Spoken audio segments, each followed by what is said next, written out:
Heroes like Wolverine and Captain America are known for their metallic accessories of choice. Wolverine has his shiny claws and endoskeleton, while Captain America has his iconic shield. My question is, what are these made out of? And can we create this stuff in our world? Let's find out. Hello and welcome to the show with Issues. I'm Aurum, and let's start off with the most iconic of Marvel's fictional metals, Adamantium. Adamantium is an extremely dense iron-based alloy that is virtually indestructible. Now, it depends on the type of adamantium we're talking about, but in almost every case, it's pretty hard to break apart. So, how is it made? Well, that's the thing. Its recipe is an extremely well-kept government secret that only a few individuals know. Besides, even if you did know how to make it, it supposedly costs an exorbitant amount of money to make even the smallest amount. What we do know, however, is that adamantium is created when multiple chemical resins are mixed and heated together at 1500 degrees Fahrenheit. After 8 minutes in this temperature, the mixture solidifies, and there you have it, adamantium. The biggest reason you've probably heard of adamantium is because of Wolverine, whose skeleton and claws are completely coated in this stuff. What's interesting here, though, is that the metal that Logan is covered in isn't 100% adamantium. It's not pure. See, the original form of adamantium, now known as proto-adamantium, was created by Dr. Myron McLean during World War II in an effort to create an indestructible metal. One day, when Dr. McLean was taking an accidental nap at his lab bench, some of the materials he was working with at the time slowly formed into a new alloy. This new alloy was formed of steel, vibranium, which we'll get into later, and another unknown catalyst. The sample was formed into a disc-like frisbee shape and later became Captain America's shield. This version of adamantium has never been recreated and has also literally only been broken 4 times. Once at the hands of Dr. Doom coupled with the powers of the Beyonder, once by Thanos with the help of the Infinity Gauntlet, once by the Molecule Man at full throttle, and once by the Serpent after amassing the fear power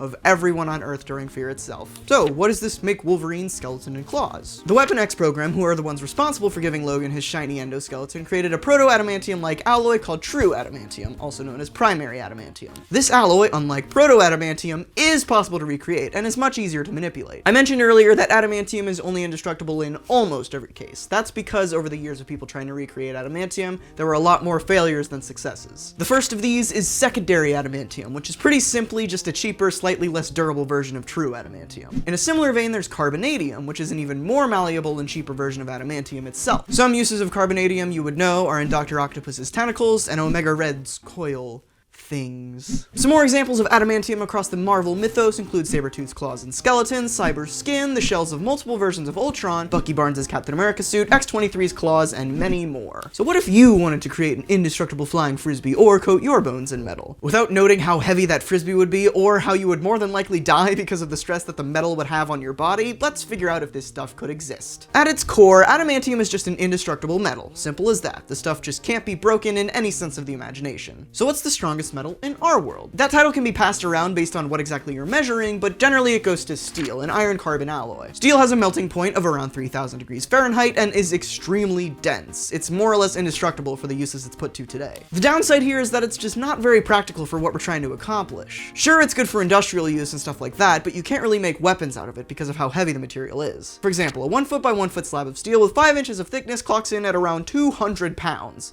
That's like 2 octopi, or 1 me. So is there anything else out there that's lighter than steel but just as strong? Well, kind of. Titanium, which is just about as strong as steel, has the highest strength to weight ratio calculated today. Strength to weight ratio, also known as specific strength, is the calculation of a material's strength divided by its density. What this means for titanium is that it's basically lighter than steel. A sheet of titanium cut to the same specifications that we cut our steel to earlier clocks in at around 117 pounds. Still not ideal, but that's nearly half of the weight of steel, so I guess if you wanted to make a small shield or dagger out of titanium, it could work. And hey, you already have a theme song ready to go if you do.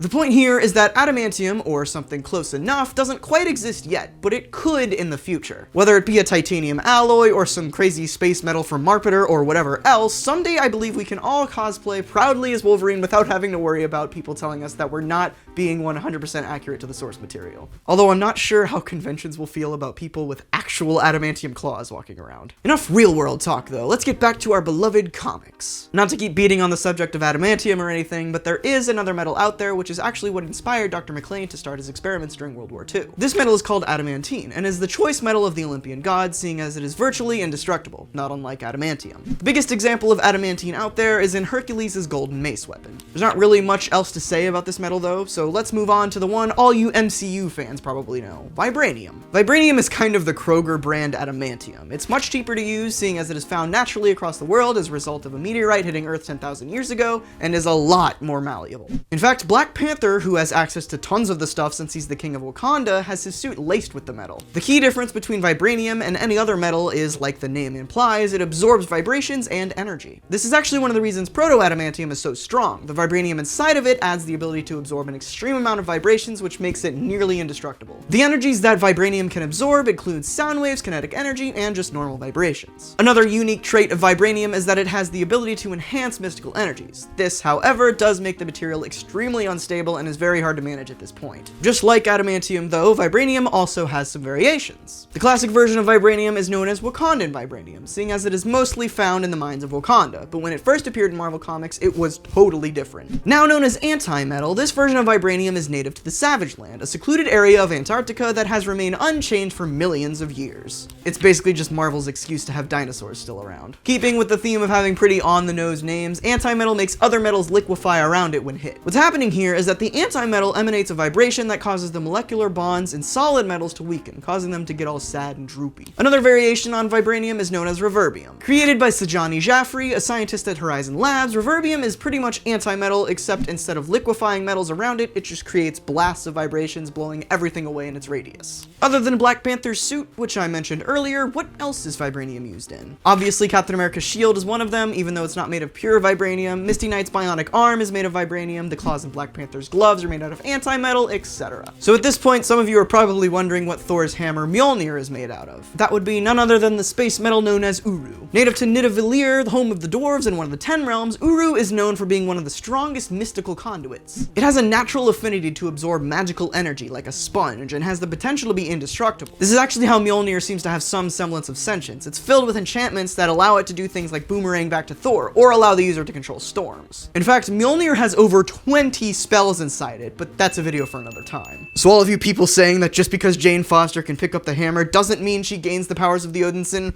you could just shut right up. So what else is made out of Uru? Well, a lot of things, actually. Odin's spear Gungnir, Beta Ray Bill's weapon the Stormbreaker, Heimdall's sword, the Odinson's prosthetic arm, and even all of the weapons that Tony Stark forged for the Mighty, the Resistance team that fought against the Worthy during the Fear Itself event. So, those are all the big three of Marvel's fictional metals: adamantium, vibranium, and Uru. Of course, if I missed any of them, let me know in the comments. And while you're at it, I've got a question for you. If adamantium were real, and you had an unlimited amount of it, what would you do with it? I feel like I'd just coat all of my electronics in it so they don't break ever. I'm super creative, guys. Anyway, be sure to subscribe before you head out so you don't miss out on everything that I upload. And as always, thank you so much for watching. Next time I coat myself in adamantium and then just fall to the ground and die, because don't do that. It'll kill you.